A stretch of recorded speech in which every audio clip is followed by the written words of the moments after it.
नमस्कार, मैं हूं आपके साथ अंकिता पाल। बुलेटिन की शुरुआत करते हैं। शिमला में कैबिनेट मंत्री हर्षवर्धन चौहान ने बड़ा बयान दिया है। उपचुनाव को लेकर आपको बताते चलें कि उन्होंने बड़ा बयान दिया है और उन्होंने ये भी कहा कि पर्दे के पीछे क्या हो रहा है इसका पता लगाना मुश्किल है। चुनाव क्यों हो रहा है इस पर भी सवाल खड़े हो रहे हैं। वहीं इस दौरान कैबिनेट मंत्री ने भी कहा कि कांग्रेस के बागियों को जनता ने नकारा है। देहरा, हमीरपुर और नालागढ़ से चुनकर आए विधायकों ने पर्दे के पीछे सौदेबाजी की है। इस दौरान मंत्री हर्षवर्धन ने जानकारी देते हुए बताया कि कल यानी कि बुधवार को कांग्रेस विधायक दल की बैठक होगी जिसमें रणनीति तैयार की जाएगी।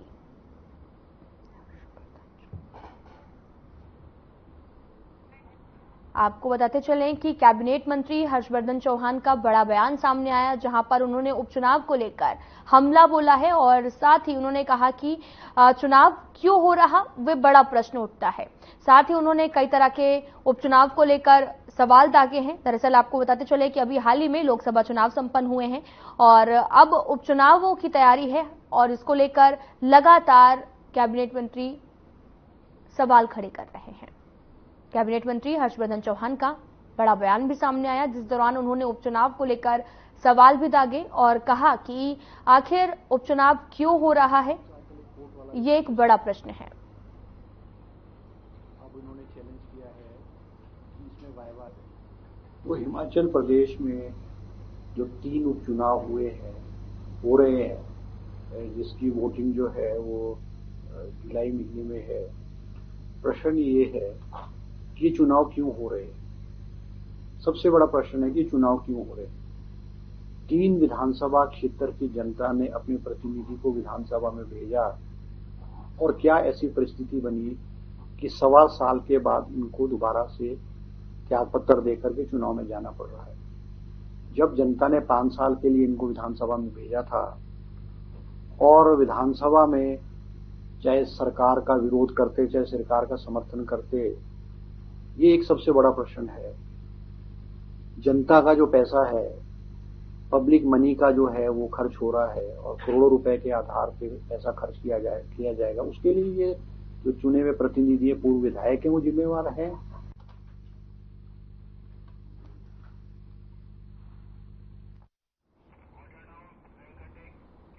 लोक निर्माण मंत्री विक्रमादित्य सिंह ने लोकसभा चुनाव के बाद में मंडी का दौरा किया है और प्रशासन के अधिकारियों के साथ विकास कार्यों पर चर्चा की है। इसके बाद उन्होंने प्रेस को संबोधित करते हुए कहा कि मंडी जिले में PMGSY 3 के तहत में सड़कों के कार्यों को 18 महीने में पूरा करने का निर्देश अधिकारियों को दिया है।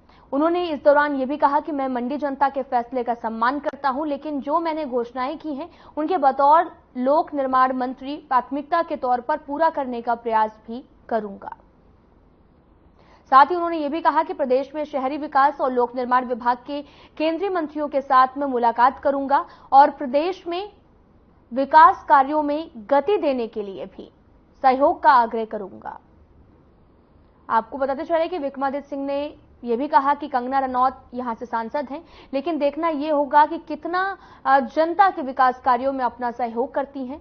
और उन्होंने ये भी कहा कि उनके साथ में भी अगर विकास कार्यों की बात की जाए तो उनके साथ हम चलेंगे और जो हार मंडी संसदीय क्षेत्र में हुई है उसका मंथन भी किया जाएगा।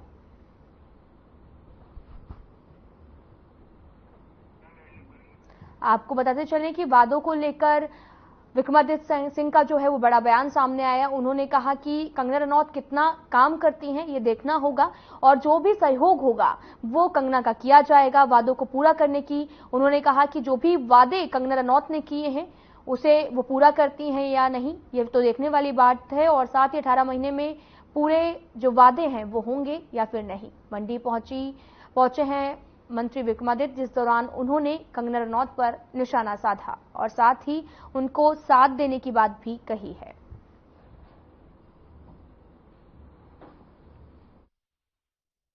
7 जीते और 2 यहां से जो है चुनाव हारे भी, मगर हम कभी भी मैदान को छोड़कर कभी भागे नहीं है। मैं आपके साथ आज भी यहां के लोगों के साथ पूरी मजबूती से खड़े हैं और इतना बड़ा मैंडेट यहां के लोगों ने दिया है। ठीक है, हार जीत चले रहती है। 2012 में जयराम जी भी यहां से 1.5 लाख वोटों से हारे थे, तो ऐसा नहीं है, चुनाव तो आते जाते रहते हैं, but we stand committed to the development of Mandi, to the development of Mandi Parliament segment, and to the overall and holistic development of the entire state of Himachal Pradesh. तो यहाँ के जितने भी विकासात्मक मुद्दे हैं, पर्टिकुलरली जो मेरे डिपार्टमेंट से कंसर्न है, PWD से और शहरी विकास मंत्रालय से। शिमला में सेब सीजन को लेकर युद्ध स्तर पर तैयारियां शुरू हो गई हैं और इसकी जानकारी बागवानी मंत्री जगत नेगी ने दी है। आपको बताते चले कि जून के अंतिम सप्ताह और जुलाई की शुरुआत में सेब सीजन की शुरुआत होगी और ऐसे में सरकार इसके लिए पहले से ही तैयारियां भी शुरू कर दी है। और साथ ही आपको बताते चले कि हिमाचल में पहली बार बागवानों की मांग पर सरकार ने यूनिवर्सल कार्टन लागू किया है। इस सीजन से हिमाचल में पहली बार यूनिवर्सल कार्टन से सेब बिकेगा। मार्केटिंग बोर्ड को भी इस बारे में जानकारी दी गई है। मैन्युफैक्चरर्स और ग्रोवर्स के साथ में मीटिंग कर बागवानी मंत्री जगत नेगी ने इसकी जानकारी भी दी। उन्होंने कहा कि कार्टन की कमी ना हो, इसके लिए भी तैयारियां लगातार जारी हैं।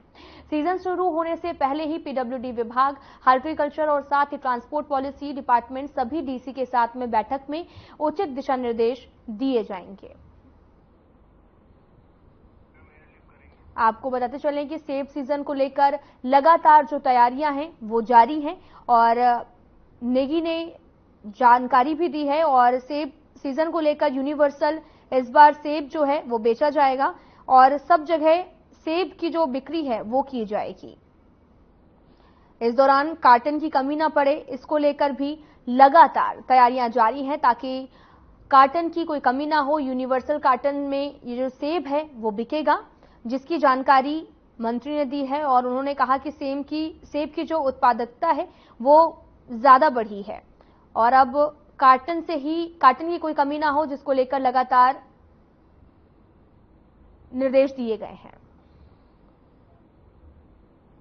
हाल में हमने जो है सभी डिपार्टमेंटों के साथ, जिसमें हमारे PWD विभाग, जिसमें हमारा हॉर्टिकल्चर विभाग, जिसमें हमारे पुलिस डिपार्टमेंट, जिसमें हमारे ट्रांसपोर्ट डिपार्टमेंट, जिसमें हमारे डिप्टी कमिश्नर, इनके साथ हमने बैठक की है ताकि जो आने वाला सेब का जो सीजन है वो जो है सुचारू ढंग से चले। और इस बार हमने यूनिवर्सल कार्टन को भी जो है इसको लागू करने के लिए फैसला लिया है, नोटिफिकेशन हो गया है। मार्केटिंग बोर्ड को भी जो इस बारे में दिशा निर्देश दिए गए हैं।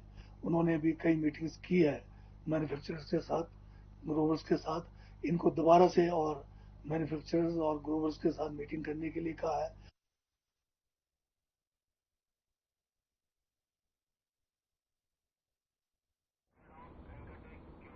कांगड़ा जिला के देहरा विधानसभा क्षेत्र में उपचुनाव की घोषणा के साथ ही जिले में आदर्श आचार संहिता तत्काल प्रभाव से लागू हो गई है। ये जानकारी अतिरिक्त उपायुक्त सौरभ जिस्सल ने दी है। उन्होंने कहा कि राजपात्रित अनुसूची 14 जून को जारी की जाएगी और नामांकन पत्र भरने की अंतिम तिथि 21 जून होगी।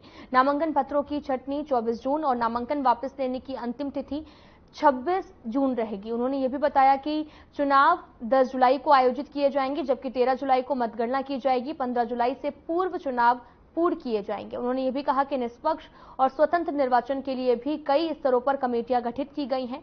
व्यय निगरानी दल की भी चुनाव व्यय पर कड़ी नजर रहेगी और उन्होंने ये भी बताया कि देहरा विधानसभा क्षेत्र में मतदाताओं की कुल संख्या 84,491 है, जिसमें 42,000 पुरुष, 42,491 महिला मतदाता शामिल हैं। इलेक्शन कमीशन ऑफ इंडिया द्वारा हिमाचल प्रदेश में बाई इलेक्शन की घोषणा की गई है। इलेक्शन कमीशन ऑफ इंडिया द्वारा हिमाचल प्रदेश में बाई इलेक्शन की घोषणा की गई है, आप सबको पता चला होगा। इसी संदर्भ में हमारे डिस्ट्रिक्ट कांगड़ा में भी एक असेंबली कॉन्स्टिट्यूएंसी है देहरा, जिसमें बाई इलेक्शन होना है, जिसका नंबर है AC नंबर 10 देहरा।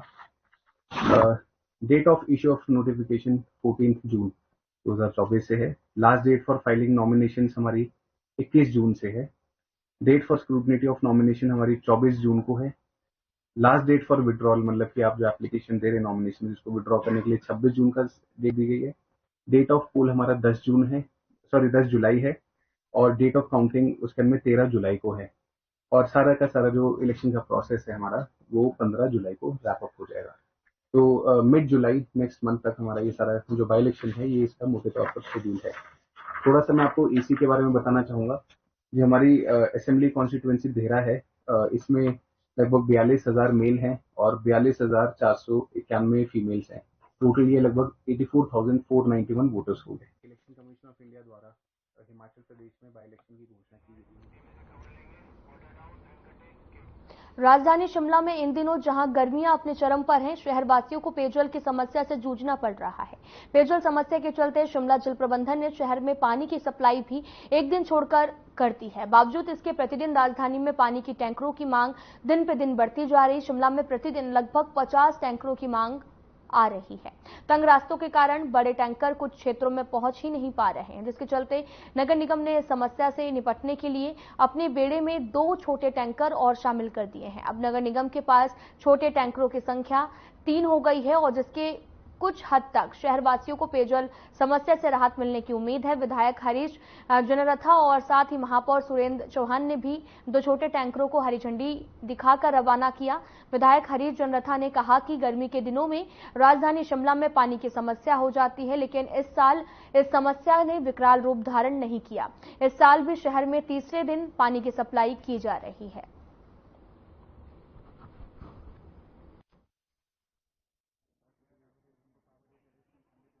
वैसे अगर जनरली देखे जाए कंपैरेटिवली जिस तरीके से मौसम यहाँ पे चल रहा है शिमला में और ऑल ओवर हिमाचल में, क्या पूरे देश और प्रदेश में सूखा बहुत पड़ा है और हमारे जो सोर्सेज थे वो भी ड्राई हुए। कंपैरेटिवली फिर भी इतने बुरे हाल नहीं हुए इस बारी पानी के डिस्ट्रीब्यूशन से, क्योंकि थर्ड डे पे हमने यह खुद मॉनिटर किया है कि थर्ड डे पे पानी किसी न किसी हालत में हर लोकेलिटी में सफिशिएंट अमाउंट में और सफिशिएंट टाइम के लिए होना चाहिए। तो हमने वो प्रयास किया है और अब हम एटलीस्ट मैं सेटिस्फाइड हूँ अपने SJPN और म्यूनसिपल कॉर्पोरेशन की वर्किंग से कि इन्होंने भी पूरा प्रयास किया है और अब आगे होपफुली मानसून्स 8-10 दिन में आने वाले हैं, तो पानी की अगर कोई कहीं प्रॉब्लम भी रही है वो भी सॉर्ट आउट हो।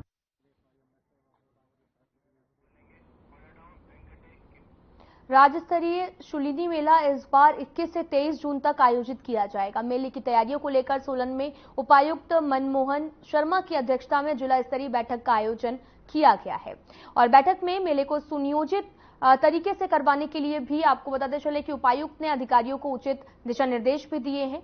मेला पौराणिक मान्यताओं के अनुसार ही आयोजित किया जाएगा। माता शूलिनी की भव्य शोभा यात्रा के साथ मेले का शुभारंभ होगा।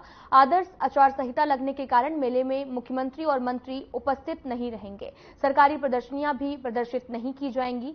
हमारे संवाददाता से बात करते हुए उपायुक्त सोलन मनमोहन शर्मा ने भी बताया कि मेले में कई विभागों की व्यवस्थाओं का जिम्मा बैठक में सौंपे गए हैं ताकि मेले में किसी तरह का व्यवधान उत्पन्न न हो सके।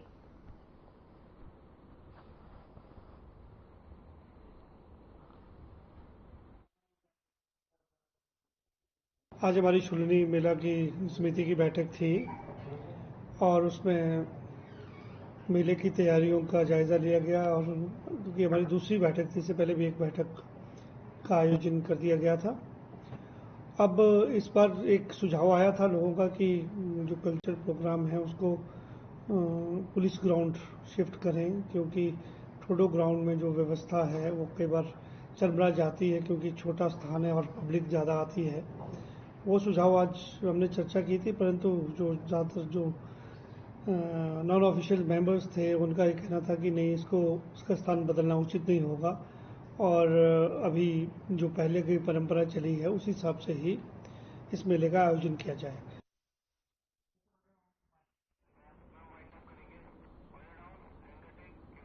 फिलहाल इस वीडियो में इतना ही। नमस्कार।